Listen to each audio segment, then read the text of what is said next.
รถไทยแม่น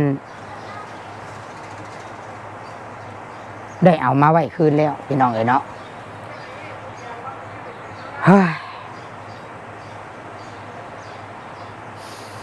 สุดแต่อยากซอยเด้อพี่น้องเด้อเดี๋ยวสีอธิบายสู่ฟังว่ามันเกิดอย่างขึ้นเนาะแต่ว่าตอนนี้รถไทยเอามาไว้เฮือนแล้วได้พี่น้องและโบแมนว่าตุชิตเป็นคนตัดสินใจเนาะพี่น้องเนาะโบแมนว่าตุชิตเป็นคนตัดสินใจเรื่องนี้นี่แมนผู้ใหญ่เบิด4 คนเนาะเบิด4 คนผู้ใหญ่เจ้าของเงินเบิดทุกคนเนาะที่ตัดสินใจให้เอารถไถมาไว้เนาะให้เอารถไถมาคืนพี่น้องก็ถือว่าเครื่องของเนาะไม่ยังกะเอามาคืนไปแล้วพี่น้องเลยเนาะส่วนอย่างรถเบื้องหนึ่งนี่กะ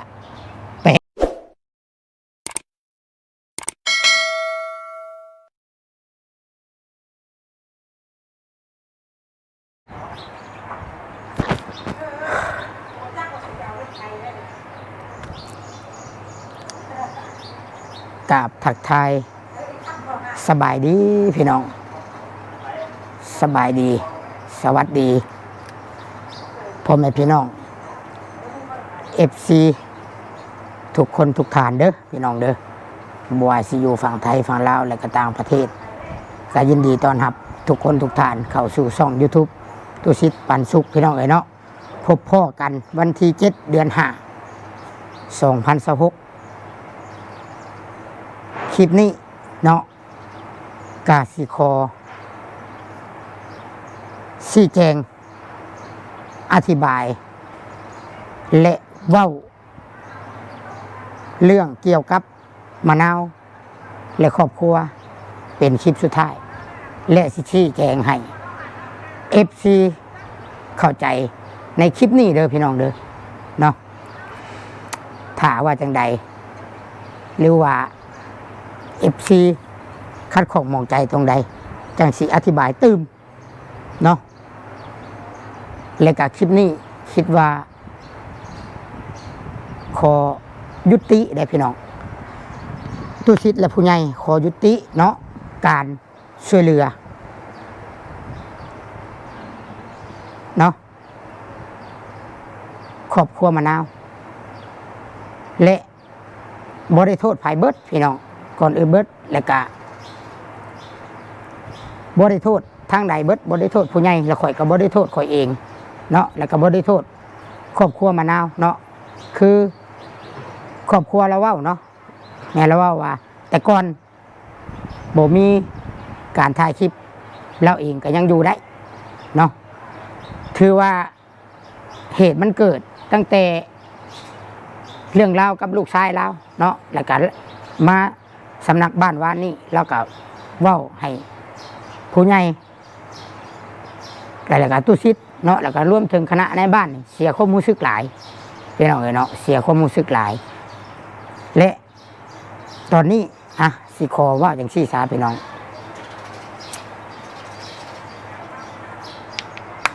ปัจจุบัน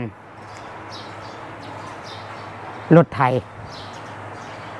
แม่นได้เอามาไว้คืนแล้วพี่น้องเอ๋ยเนาะ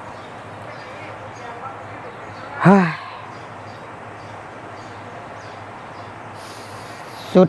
แต่อยากซอยเด้อพี่น้องเด้อ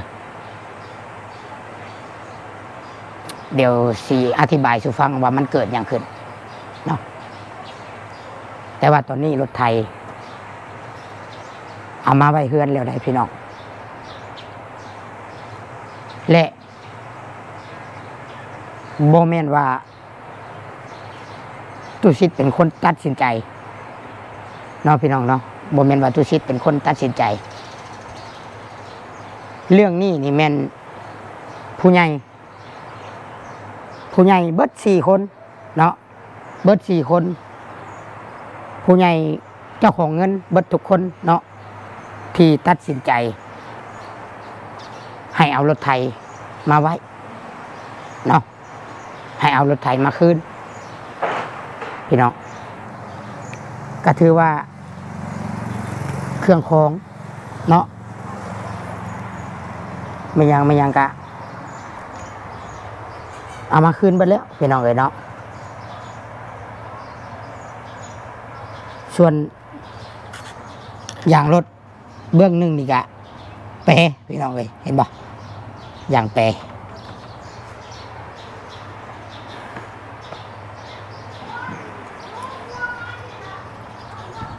บ่ฮู้ว่ามันถึงอย่างเนาะ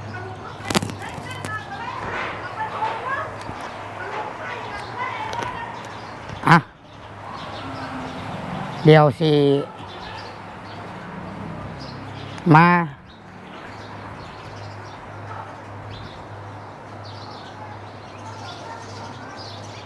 อธิบายให้ทุกคนได้ฟังน้ำกันพี่น้องเลยเนาะโอ้คนนี้เบิ่งกันนะพี่น้องเลยขอระวังงูอ่ะนั่งใส่ระบาดนี่นั่งนี่เนาะอ่ะ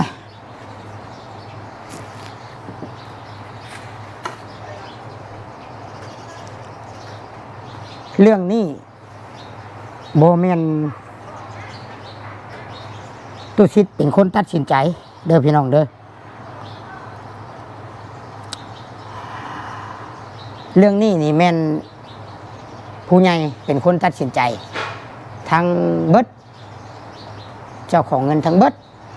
เนาะถือว่าคันว่าครอบครัวน้องมะนาวเนาะหรือว่า FC ท่านใดก็ตามจะให้จะสั่งจะเครียดตุชิตก็ห้ามบ่ได้เนาะพี่น้องแต่ตุชิตจะเปิดเสียงผู้ใหญ่ให้ทุกคนได้ฟังน้ำกันเนาะให้ทุกคนได้ฟังน้ำกันว่าตุชิตโบแมนคนตัดสินใจเดี๋ยวพี่น้องเด้อฟังน้ำกันเนาะโลสบายดีลูกพอเบิ่งคลิปของเจ้าลงสุดท้ายในเรื่องแม่เราฮะนะเราเว้าโบเป็นตานับถือเลยลูกแล้วถามว่าผู้เดียวบ่สั่งหรือว่าหมดทุกคนให้เว้าให้เราเข้าใจเด้อลูกเด้อพ่อเป็นคนเริ่มต้นอยากซอยลาวชีวิตลาวฮะนะพ่อเป็นคนเริ่มต้นส่งเงินเมื่อให้โอเคเป็นคนทำอิฐไปให้เจ้าเป็นคนไปสะพายว่าพ่อสิออกให้10,000 ปลายนะแล้วจะมีคนอื่นเข้ามาถ้าพ่อบ่เริ่มต้นนะลูกจะบ่มีคนเข้ามาดอกเพราะว่าพ่อฮู้ว่าเรื่องพี่น้องกับเจ้าคือเจ้าฮู้นิสัยแม่ของนางมะนาวนี่เป็นไปได้แล้วเขาเจ้าจึงบ่ย่างเข้ามาหาโอเคลูกอันนี้พ่อมาเห็นมื้อนี้แล้วความเว้าของเราหั่นน่ะบ่เป็นตานับถือเลยลูกถ้าพ่อฮู้จังซั่นน่ะเนาะพ่อจะบ่ย่างเข้าไปหาอีกลูกอันนี้พ่อเสียใจเด้อความเว้าของเราหันเราเปิดแล้วเปิดอีกเราเว้าหั่นน่ะมีผู้เดียวหันบ่เราเว้าค่อยซอยเจ้าแม่น้องมะนาวให้เจ้าเข้าใจเด้อถ้าบ่มีค่อยเปิดบัญชีหรือว่าเปิดรายการรับบริจาคนะเจ้าจะบ่มีโอกาสได้ลดดอกโอเคค่อยซื้อหลายกว่าหันก็ได้ค่อยจะฮู้ว่าผู้ใดอยากทำบุญน้ำข่อยบ่เท่านั้นเงินค่อยมีโอเคค่อยมีหลายพอซอยได้คนทุกค่อยซอยบ่แม่นมีแต่เจ้าคนเดียวให้เจ้าไปเปิดให้เราฟังเด้อลูกเด้อถ้าว่าเป็นจังไดพ่อมอมให้ลูกโอเคแล้วเจ้าคงสิเข้าใจว่าความหมายของพ่อไว้ได้ลูกถ้าอันนี้เสียงผู้ใหญ่ท่านนึงพี่น้องเนาะโอเคสบายดีลูกพอได้ ยินเสียงนั้นมายังพี่ญาเจ้าบอกเราส่งหานะ มันก็มีแนวคิดตรงกันคือกันกับพ่อทุกๆคนนะลูกโอเคแม่คือแม่เราพวกพ่อเห็นโอเคเราเป็นคนนิสัยแบบนั้นเราบ่ลงรอยคนบ่ฮู้จักบุญคุณคนก็ปล่อยเขาเจ้าลูกเอามารถไถโอเคแล้วเราจึงคอยลมกันใหม่ว่าเราสิเฮ็ดจังไดสิให้คนเศร้าบ่หรือว่าจะสิคีบไว้เพื่อว่าสิเฮ็ดจังไดแล้วเราจึงคอยลมกันใหม่เด้อลูกเด้อโอเคดีแล้วลูกเจ้าได้ติดต่อกับพี่ญาเจ้าหรือว่าแม่รัดแม่เรืองเจ้าหั่นนะโอเคลูกบัดละมีโอกาสโทรกลับคืนนะพ่อเด้ออันนี้นี่พ่อผู้ที่เพิ่นก่อตั้งบัดนี้ผัวน้องแดงบัดนี้พี่น้องพี่ญาเนาะฟังนำกันเหตุการณ์อยู่เด้อสังสวนบ่ได้เหตุการณ์อยู่รถไถน่ะทำลูกลังอยู่ขออยากให้เจ้าคืนนะคันลูกมันเป็นไทยเหตุการณ์ป้านะพระเจ้ามันก็มีเรื่องเลยถ้ามันพนันอยู่เลยนะลูกเรานะถ้ามาลูกเรายังอยู่เลยอยู่อยากให้เจ้าคืนนะว่าเปลี่ยนยากและติดยามันเปลี่ยนยากเลยบ่อยากกันนะพ่อมันได้แม่เราก็จะอยู่ข้างลูกนะลูกซัวก็เป็นลูกนะลูกดีก็เป็นลูกมีแต่รถไถก็อยากเอาคืนนะคำว่าตามไปนะคำพูนาแบบเข้าเป็นเงียนมองในมองหนึ่งคือว่าลูกเราคือพี่ญาให้เอาคืนพี่น้องและก็แม่บุญเกิดเพิ่นก็สั่งเพิ่นก็เห็นดีแล้วก็แม่เวียงเนาะเจ้าของเงินทุกคนข่อยก็นักใจคือกันพี่น้องของเงินเพิ่นเนาะบ่แม่นเงินข่อยแล้วก็บ่แม่นเงินของน้องมะนาวข่อยก็เฮ็ดตามคำสั่งเพิ่นเนาะทุกสิ่งทุกอย่างด้วยความหวังดีเบิดแต่กลับกลายมาเป็นอยากคือนิทานเรื่องหนึ่งพี่น้องเป็นว่าชาวนากับงูเห่าคนน่ะเนาะด้วยความที่ตุชิดมีหวังดีและอีตนมะนาวมาตลอดหักแพงแบบน้องบอกคิดเลยว่า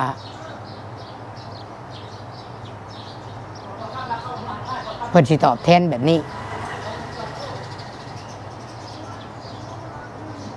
สิ่งที่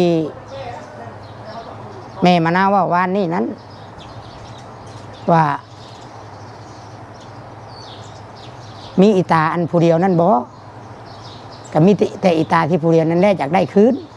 ซื้อให้แล้วอยากได้คืนหรือว่าล่ะว่าซื้อให้แล้วคันว่าลูกชายแล้วสิจูดสิเผาสิขายก็ชุดแล้วซื้อให้แล้วของซื้อให้มะนาวกับผัวมันควรว่าบ่จังซี่พี่น้องและผู้ใหญ่เพิ่นฟังน่ะเพิ่นก็เสียความรู้สึกเนาะบ่ต่างหยังจากตุชิดแล้วก็หลายๆคนดอกพี่น้องก็เลยโอเคก็บ่ได้ว่าหยังเมื่อวานนี้เนาะหลังจากที่ผู้ใหญ่เบิ่งคลิปก็ตามนั่นแหละตามนั้นเพิ่นว่าให้ไปเอามาคืนเนาะย้อนเหตุนี่แหละเพิ่นจังให้ใช้ชื่อข่อยตอนซื้อรถไถก็สุดความสามารถเลยเด้อพี่น้องเด้ออย่าว่าสั้นว่าซี่เนาะคือเสียใจแล้วก็เสียความรู้สึกส่วนทางเบาเกตเนาะกับมะนาวน่ะข่อยกับอีตนแต่ว่าเฮาก็เฮ็ดหยังบ่ได้แหละเพราะว่ามันเป็นครอบครัวเขาและก็จบคลิปนี้ตุชิตจะยืนยันเลยว่าตุชิตจะบ่ขอยุ่งเกี่ยวกับครอบครัวของมะนาวอีกต่อไปเด้อพี่น้องเด้อพังนำกันเนาะพังนำกันเลยพี่น้องข่อยจะบ่ขอยุ่งเกี่ยวเนาะจะบ่ขอยุ่งเกี่ยวถ้าหากว่าอนาคตเนาะหรือว่าจังใดหรือว่ามะนาวสิมาลิ้นมาเที่ยวเฮือนข่อยก็สิบ่คือเก่าได้พี่น้องเนาะก็อาจสิเชิญเรานั่งถ่ายอยู่เนาะอยากกินน้ำกินในจะเป็นคนเย็นให้จะบ่ให้ย่างเข้าไปเส้นลวดเส้นเลียดเย็นกินเองคือแต่เก่าต้องได้รับอนุญาตก่อน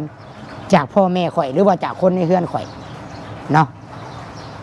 มันจะบอกคือเก่าแล้วพี่น้องเอ้ยถือว่า เสียความรู้สึกหลายเนาะแล้วก็ซ้ำบ่นำแม่เรามาเว้าให้พ่อฮักแม่ฮักและผู้รักผู้ใหญ่นี่เพิ่นเสียใจหลาย จากที่ว่าเพิ่นหวังดีอลีใดพี่น้องหวังดี จนซ้ำพี่น้องจนกลัวพี่น้องของเราซะเนาะและถ้าหากว่าเนาะผู้ใดได้เห็นข่าวเนาะว่ามันเกิดดราม่าแล้วเกิดการจบแบบนี้แล้วถ้าผู้ใดอยากเข้าไปถ่ายแล้วต่อข่อยก็บ่ได้ว่าบ่ได้ห้ามแต่ใดมาแต่ถ่ายแล้วอย่าเอาชื่อข่อยไปเว้าหรือว่าอย่าเอาผู้รักผู้ใหญ่ข่อยไปเว้าในทางที่บ่ดีเนาะหรือว่าเว้าเกี่ยวกับข่อยจะเอาเจ้าหน้าที่เนาะมาเว้ามาถามหรือว่าไกลเกลี่ยเนาะโดยที่ข่อยจะบ่ยอมความข่อยจะขอยุติหรือว่าขอจบบ่มีอย่างเกี่ยวข้องกันคลิปนี้เป็นคลิปสุดท้ายพี่น้องเนาะบ่ขอเกี่ยวข้องกันเรื่องของครอบครัวเรามันถูกต้องแม่นแล้วเนาะถือว่าที่ผ่านมาเนาะตัวชิดขอบใจ FC ทุกคนเด้อที่คอยกล่าวเตือนว่าให้ยุติแต่ว่าเฮากะย้อนความอีตนสงสารนั่งมะนาวกับเท่าเกียรติมานี่เนาะจนได้เฮ็ดมาจนสำนี้พี่น้องเนาะถือว่าเฮ็ดสุดความสามารถแล้วพี่น้องเอ๋ยเนาะเฮ็ดสุดความสามารถเนาะทุกคนเลยก็ถือว่าที่ผ่านมาเนาะตุชิดและกับแม่ในเฮือนพ่อทั้งพ่อครอบครัวข่อยนี่ก็ถือว่าเฮ็ดเต็มที่แล้วเด้อพี่น้องเอ๋ยเนาะเฮ็ดเต็มที่อหลีแต่ก็รวมถึงผู้รักผู้ใหญ่เนาะแต่สิ่งที่ได้กลับมามันผัดสิ่งที่ได้ตอบแทนน่ะคือความเสียใจเนาะคือข่อยสิคัดผู้ใหญ่กับบ่ได้พี่น้องข่อยสิคัดคำสั่งเพิ่นกับบ่ได้เพราะว่ามันบ่แม่นเงินข่อยและบ่แม่นเงินมะนาวและผู้ใหญ่เพิ่นให้ไปเอารถไถมาข่อยก็ต้องเฮ็ดตามคำสั่งเพิ่นเนาะข่อยก็ต้องเฮ็ดตามคำสั่งเพิ่นแล้วก็ความจริงมันเป็นจังไดคือข่อยเว้าแล้วข่อยถ่ายคลิปข่อยถ่ายจากความจริงข่อยบ่ถ่ายแบบตัวปิดอำไม่ยังข่อยบ่ถ่ายแบบนั้นเนาะทีมงานข่อยคือตุคำมันยังบ่แบบนั้นคือว่าเรื่องจริงเบิดส่วน FC ท่านใดหรือว่าไผสิรับได้รับบ่ได้ก็สุดแล้วแต่เนาะพี่น้องเอ้ยและข่อยเฮ็ดเต็มที่พี่น้องคือเรื่องรถไถถ้าว่าผู้ใหญ่ว่าเอาให้เลยข่อยก็บ่ได้คัดอีหยังเด้ข่อยบ่ได้มีสิทธิ์หยังอันนี้เบิดทุกท่านเลยที่ฝากเงินมาให้เพิ่นให้เอามาคืนย้อนหยังพี่น้องย้อนว่าแล้วเลือกสิซอยลูกแล้วเนาะผู้ใหญ่น่ะอยากให้ลูกแล้วน่ะไปปิ้นปัวเนาะไปปิ้นปัวหรือว่าคำตอบที่ได้ว่าถ้าหากว่าเอารถไถไปแหละเจ้าสิรักษารถไถได้บ่แล้วเราตอบว่าจังไดพี่น้องเราว่าบ่ฮู้ถ้าลูกข่อยมันสิจูดสิคายข่อยก็บ่จักแล้วชื่อให้แหละอันนี้คือคำตอบที่ได้ผู้ใหญ่เพิ่นก็เลยเสียความรู้สึกเนาะก็เลยว่าโอเคเพราะฉะนั้นก็ที่ผ่านมาเราก็ยังอยู่ได้กับลูกแล้วก็ถือว่าแต่บ่แม่นว่าข่อยไปวุ่นวายเด้อพี่น้องเนาะถ้า FC ท่านใดเบิ่งมาตลอดบ่แม่นข่อยวุ่นวายเด้อแต่ทุกคนคิดคักๆเนาะคิดใหม่ก็คือมะนาวเองเด้อมาวุ่นวายข่อยทั้งที่ข่อยอยากย่าทายฮอตคลิปมะนาวนี่มาตลอดบ่มียามะนาวมาบ่มียามาขอความช่วยเหลือจากข่อยแม่ข่อยตะกี้บ่มีผู้ใหญ่เนาะบ่มีผู้ใหญ่ซอยอันนี้นะบ่แม่นว่าไล่บุญคุณมาเด้อพี่น้องเว้าสุพังเนาะว่าข่อยนะบ่ได้ไปสู้จู้จี้จุกจิกหรือว่าไปวุ่นวายครอบครัวเราเด้อมาแม่ข่อยขายห้ำได้เงิน 2-3,000 บาทนี่แหละแล้วไปต่อยามาให้หลังจากนั้นก็จังมีแม่เวียงแม่หยังเข้ามาแล้วก็ได้รับการช่วยเหลือหลังจากนั้นเราก็มาให้ข่อยทายนี่ตลอดแล้วมาเองแล้วคือทุกคนเห็นนั่นแหละแล้วมาเองแล้วโดยที่ข่อยไม่ได้ไปหาเนาะข่อยก็คิดไว้แล้วว่าปัญหามันจะเกิดย้อนหยังก็ตามคือทุกคนหู้แหละย้อนหยังพี่น้องเนาะ จนมาฮอดปัจจุบันนี้พี่น้องเลยเนาะถือว่าครอบครัวข่อยนี่เฮ็ดเต็มที่เนาะเฮ็ดเต็มที่บ่ได้โทษไผทั้งนั้นแล้วก็บ่โทษผู้ใหญ่ทั้งข่อยผู้ใหญ่ทั้งข่อยนี่เฮ็ดได้เบิดแม้กระทั่งซื้อรถไถแม้กระทั่งทุกสิ่งทุกอย่างเฮ็ดงานแต่งดองเฮ็ดให้ได้เบิดเนาะและสิ่งที่ได้ตอบแทนน่ะมันบ่แม่นพี่น้องเฮาให้ดอกไม้เขาผัดแกล้งก้อนหินใส่เฮาอ่ะนะพี่น้องมันเสียใจตัวนี้เนาะและลูกน้องข่อยไปเอารถไถเจ้าฮู้บ่แล้วว่าจังไดมื้อเช้านี่นะข่อยโทรแล้วบ่รับโทรศัพท์ลูกเขยแล้วถือว่าเขาแล้วบ่ให้รับโทรศัพท์ข่อยแล้วข่อยขี่รถจักรไปแล้วข่อยบอกเบาเกตว่าเอารถไถมาส่งให้ผู้ใหญ่เด้อเนาะและเบาเกตน่ะบ่มีพิษมีภัยอีหยังดอกกับมะนาวน่ะเราก็ตอบข่อยว่าเดี๋ยวข่อยเปลี่ยนตีนมันก่อนเราใส่ตีนเล็กหลังจากนั้นข่อยโทรไปรอบ2เราอาจสิไปหน้าแล้วเนาะไปหน้าแล้วเราก็ได้เว้าสอดขึ้นมาในโทรศัพท์ที่ข่อยโทรหาลูกเขยแล้วอยากได้แล้วมาเอาเองโลดเราอะอยากได้แล้วมาเอาเองเนาะบ่ต้องขับไปให้เราอะเราบอกลูกเขยเราอยากได้แล้วมาเอาเองโลดโอเคเนาะข่อยกับพยายามใจเย็นพี่น้องย้อนว่าบ่ได้อยากมีศัตรูเป็นศัตรูกับไผนะแต่ว่าคันจะเป็นกับบ่ได้ยากเนาะแต่ว่าเฮาก็ใจเย็นเรื่องความมักเพลงอีตนมะนาวอลีกับเบาเกตก็เลยว่าให้ลูกน้องไปเอาบัดนี้ลูกน้องเป็นคนไปเอาขอให้ลูกน้องข่อยห้อง4นี่ไปเอาฮู้บ่แล้วว่าจังใดมันคือบ่มาเองกูสิด่ามันเบิ่งเราอะเนาะอันนี้คือสิ่งที่ได้ตอบแทนจากแม่ของมะนาวเด้เนาะมาได้ยินแบบลูกน้องเว้าสุพังแบบนี้ข่อยแฮงถือว่าบ่มีหยังจะเว้าเลยพี่น้องเนาะบ่มีหยังจะเว้ามามะนาวมาแต่กี้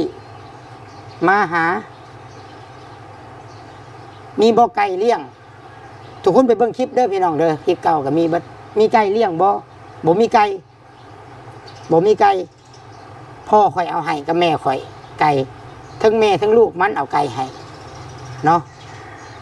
บ่มีเสื้อเอาเสื้อให้เสื้อนุ่งให้บ่มีแนวกินนี่ยังเอาแนวกินแนวอยู่แนวกินให้ตลอดมากินข้าวกินน้ำตลอดพี่น้องเนาะบางทีเราหาหอยบอกเราหาหน่อหมกหน่อไม้เอาให้ค่อยบ่ได้เอาฟรีตลอดบางทีแม่ขอให้50,000,000คือมาใส่เวียกใส่งานเอาเงินให้ตลอดย้อนความอีตนอยากช่วยเหลือหักแพงพี่น้องอีตนชาติว่าสันชะตลอดแต่ใดมาเข้าไปนี่คอยบอกได้เลยว่าบ่ให้ซื้อเลยเราเลี้ยงไก่น้อยเรามาซื้อเข้าไปคอยบ่เอาเงินนำเนาะอันนี้คือความดีที่เฮ็ดกับมะนาวครอบครัวเราเด้อพี่น้องเข้าไปบ่ได้เอาเงินนำจักกีบเนาะบ่ได้เอาเงินนำจักกีบไปฮับไปส่งผัวแล้วที่ผ่านมาป้าอย่างเรามาไปฮับไปส่งเนาะถามว่าต่างคนต่างได้บ่ได้ข่อยกับยามมันมียอดวิวก็ได้แต่ข่อยซอยถามว่าถ้าบ่มีข่อยสิเจ้าสิได้รับการช่วยเหลือบ่ข่อยอยากถามเนาะและตั้งแต่ยังบ่มียอดวิวตั้งแต่มะนาวก็เป็นอดีตคนก็ลืมไปเนาะพญาติเราก็กลับมาเป็นกับข่อยก็กลับมาถ่ายโมเมนต์ว่าข่อยบ่มีบอลถ่ายเลยพี่น้องคือข่อยว่าข่อยอยากย่าเฮ็ดข่อยมีห้องสีข่อยเฮ็ดกินก็ได้เพราะว่าข่อยมีศักดิ์ศรีพ่อแม่ข่อยฮอดบ่อยากให้เฮ็ดเนาะย้อนมะนาวมาย่อมือนบซอยแน่อ้ายซอยแน่ซอยเฮาแน่อันนี้เฮาบ่มีอันนั้นเฮาบ่มีซอยแน่ซอยเว้าให้แน่นำผู้รักผู้ใหญ่เนาะสำหรับมะนาวเนาะแม่ตีเล่นมาหาข่อยสั้นยกเนาะพี่น้องแต่สิ่งที่ได้ตอบแทนเนาะคือผู้ใหญ่เพิ่นคิดว่าเอาบัดผู้เฮ็ดบ่ดีเนาะเอาเครื่องพี่อ้ายไปขายแล้วปกป้องเอาเราพร้อมที่สิสละทุกอย่างแต่ตอนมะนาวเจ็บโซ่ถึกโซ่เราบ่สละหยังเราบ่ได้ขายให้ขายหน้าว่าสิไปปัวลูกเราและรถไถบ่มีมาก่อนเราก็บ่ได้สละว่าสิขายหน้าซื้อรถไถและบัดนี้เฮาเป็นไผผู้ใหญ่เพิ่นว่าเฮาจังสิมาเดือดร้อนนำเรา ถึกแล้วเนาะผู้ใหญ่เพิ่นก็เลยว่าถึกแล้วเพิ่นประชุมกันเนาะเพิ่นก็เลยให้เอารถไถมาคืนบ่แม่นความคิดข่อยเด้อพี่น้องเด้อบ่แม่นความคิดข่อยต้องชี้แจงให้ FC ฟังและข่อยขอยุติ จะบ่ยุ่งเกี่ยวกับครอบครัวมะนาวเนาะว่าจังซี่ซะเนาะส่วนบ่เกตหรือมะนาวเรื่องอีตนแต่ว่าเราสิเฮ็ดแนวใดก็สุดแล้วแต่ชีวิตของเพิ่นเนาะเฮาจะบ่ขอยุ่งเกี่ยวแล้วพี่น้องเอ้ยเนาะ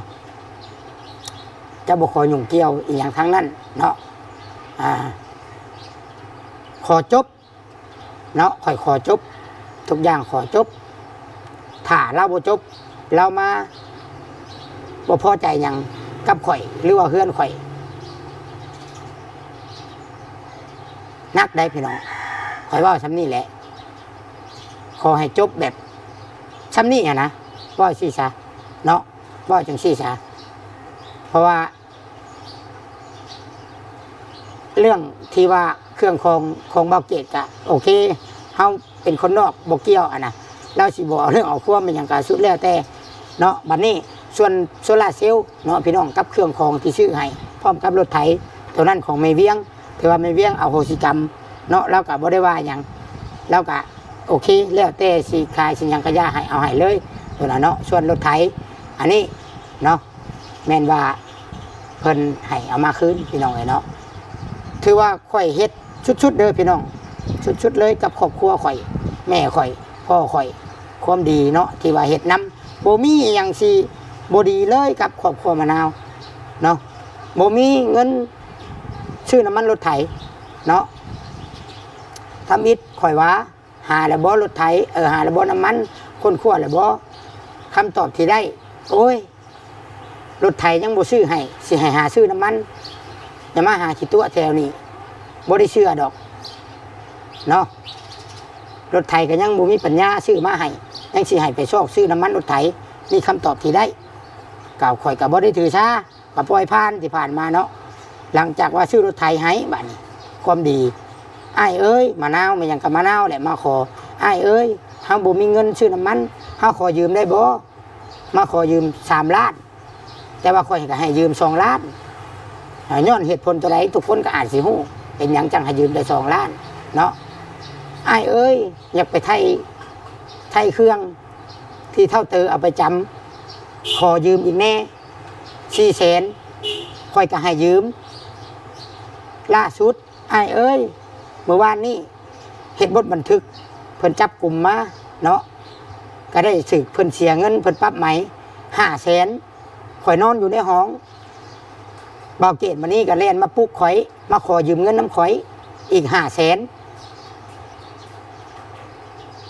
แต่คำตอบที่ได้เขาด่าข่อยพี่น้องเขามาด่าข่อยเขามาบ่พอใจข่อยแต่ยังดีข่อยบ่ได้ยินเป็นลูกน้องข่อยได้ยินเนาะสิ่งที่ได้ตอบแทนคือสิ่งนี้พี่น้องและผู้ใดสิว่าจังใดกะยาเนาะสิว่าข่อยเป็นคนจังใดกะยาได้ให้แล้วเอามาคืนจังใดกะยา FC ผู้ที่ติดตามนี่จะเข้าใจเนาะว่าเป็นย้อนหยังผู้ใหญ่เพิ่นจังเอาคืนและเป็นย้อนหยังข่อยจังยุติการช่วยเหลือมะนาวและเบาเกตพี่น้องเอ้ยแผนที่วางไว้คือทุกสิ่งทุกอย่างเนาะคือมะนาวมาหาแม่ข่อยแม่ข่อยวางแผนไว้แม่ข่อยถามข้าวกินมันบอกแม่ข่อยข้าวกินสิเบิดแล้วตอนเฮ็ดหน้านี่วางแผนไว้ถ้าเพิ่นมายืมข้าวกินก้อนก็สิให้เนาะอยากได้ปุ๋ยอยากซื้อปุ๋ยบ่มีปุ๋ยใส่เนาะแม่ข่อยก็วางแผนว่าสิให้ยืมอีกซื้อปุ๋ยเนาะความดีนะพี่น้องความดีโบจักสิดี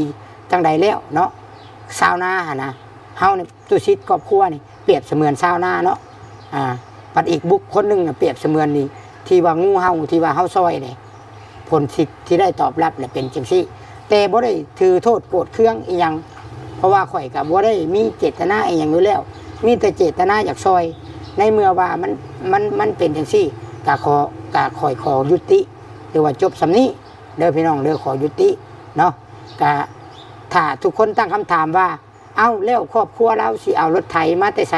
เฮ็ดให้เฮ็ดนา อันนี้ข่อยกับโบฮู้เนาะก็แล้วแต่ครอบครัวเราเพราะว่าเราหาทางออกกันได้อยู่ดอกมีแต่ข่อยสิบอกเพิ่นหาเงินมาใส่หนี้ข่อยแค่นั้นเนาะจบเอาเงินมาใส่หนี้แม่ข่อยเพราะว่าเงินนั่นเป็นเงินแม่ข่อยเนาะหรือว่าเงินข่อยก็ตามนะต้องได้เอามาใส่ยืมคือยืมเนาะยืมคือยืมคือยืมเพราะว่ากะคือเราว่ามาแหละเนาะคือเราว่ามาแหละกับลูกเราพี่น้องก็คือเราว่ากับลูกเราแหละเราหาเอาเองก็ได้เนาะแต่ทุกคนตั้งแต่ถ่ายคลิปมาบ่มีคำใดที่ว่าสีเว้าสีด่าสีให้สีด่าคำหยาบคำอย่างบ่มีเลยมีแต่แนะนำเฮ็ดเวียกเฮ็ดงานพี่น้องสำหรับมะนาวอยากปลูกพักมะนาวว่าใกล้สิกินเนาะมันบ่มีแยงอ้อมหัวอ้อมค่อยซื้อให้แยงไปอ้อมสวนพักซื้อให้บ่มีตัวนั้นก็ซื้อให้เนาะพี่น้องสุดความสามารถแล้วพี่น้องเนาะสุดความสามารถที่ข่อยเฮ็ดมาถ้าหากว่ามีทางไหนที่ซอยโอเคใครอยากไปท่ายหรือว่าอยากไปซอยคือข่อยเว้าเนี่ยซอยได้ท่ายการช่วยเหลือซอยไปเลยแต่ห้ามเว้าเรื่องของข่อยมาข่อยคือจบแล้วเนาะพี่น้องเนาะสำนี้พี่น้องเลยคือว่าการรู้สึกเสียใจอยู่เนาะเสียใจแล้วก็เสียความรู้สึกแล้วก็เว้ายังบ่ออกสำหรับคำตอบหรือว่าสิ่งที่ได้ตอบแทนมาในการที่ทำดีกับครอบครัวเพิ่นเนาะลูกน้องข่อยมาเว้าสุพังยังว่ามันคือบ่มาเอาเองกูสิด่ามัน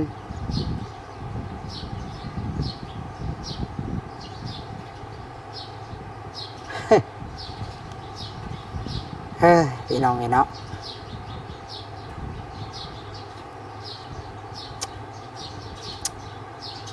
ประจักษ์ความสิเว้าก็มีแต่ว่าอวยพรเนาะให้มะนาวครับเบาเกตโชคดีถือว่าตุชิตกับมีบุญมีกรรมร่วมกันกับเบาเกตเลมะนาวสำนี้เนาะฝากสำนี้เนาะขอจบสำนี้พี่น้องถ้าว่าเพิ่นเบิ่งคลิปเพิ่นบ่พอใจเพิ่นสิเว้าหยังหรือว่าสิเฮ็ดหยังให้เพิ่นคิดคักๆเนาะ10 เท่าได้ข่อย10 เท่าถ้าว่าคนหนึ่งที่ว่าพยายามใจเย็นและใจดีมาตลอดนี่ถ้าว่าลุดไปมือใดนะพี่น้องถ้าว่าข่อยจักสิว่าจะไหนเนาะมีแต่เตือนไว้สำนี้แหละมีแต่อวยพรในโชคดีเนาะแล้วก็สำนี้ตุชิตกะสีไทยชีวิตประจำวันเนาะหรือว่ามือใดขี้ข้านไทยกับโบไทยพี่น้องเนาะได้อยู่ค่าขายของมือนี้ได้อยู่เลยพี่น้องพอมีไส้เงินคำบ่ได้ขาดเกินบ่ได้ทุกข์ยากอยากอย่างก็ได้กินแต่บ่ร่ำรวยดอกแต่อยากอย่างได้กินรถมีขี่เงินมีไส้เนาะ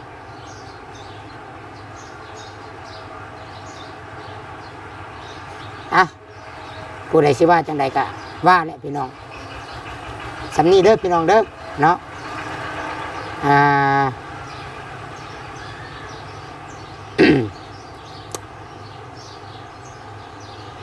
ขอบคุญขอบคุณผมเป็นพี่น้อง FC หลายๆที่อยู่เคียงข้างเนาะให้กำลังใจรู้สึกเสียใจหลายพี่น้องเสียใจอะไรเสียใจเสียความรู้สึกหลายที่ว่าแต่บ่คิดว่าสิ ได้ผลตอบแทนแบบนี้แหละพี่น้องเอ้ยเนาะบ่คิดถ้าหากว่าฮู้อนาคตว่ามันจะเป็นอย่างนี้ก็จะบ่เดินร่วมเส้นทางว่าซั่นซะเนาะแต่คิดว่าเฮ็ดเอาบุญนั่นแหละที่ผ่านมาเนาะถึงเขาสิบ่คิดเห็นกับยามันเนาะยามันพี่น้องสบายดีเด้อทุกคนสบายดี